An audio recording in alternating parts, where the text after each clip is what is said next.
When I was 12 years old, living in the poverty-stricken country, Guyana, South America, my dad died. And when my dad died, I was torn apart. Let me show you what I mean. You see, when my dad died, I was torn apart. In fact, we were all torn apart. We were all torn apart.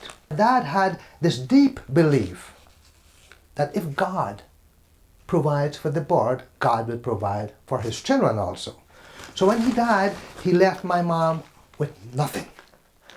No house, not an insurance policy, no money, nothing.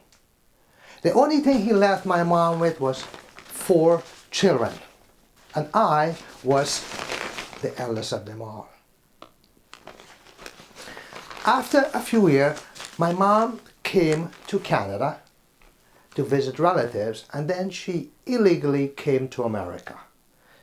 And when she came, we had to split. My brother and I went to live with my uncle, and my 2 sisters went to live with an aunt. And during that time, life was tough. I remember one night I was lying in a chicken coop, and my brother and I were lying there, and the chicken was making sound, and we couldn't sleep.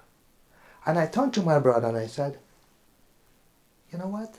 It's not going to be this way all the time. Things are going to change. It has to get better. There's no way that we're going to be down here all the time. There's some time when we have to change. Things will change. We have to bear this through. After 6 years, the 4 of us, we joined our mom in Brooklyn. And I look up from below, the basement is below the ground, and I looked up in the window and I said to myself, someday we're going to move from the depth of poverty to the mountaintop of prosperity. And during my tough times, I used to hate my dad. I hated him. I said to myself, I'll be saying, why did he do that to us? Why did he die and leave us with nothing? Why? And I used to hate him. But now that I look back at all the good things that I have achieved and that we have achieved in our life, I felt a bit ashamed.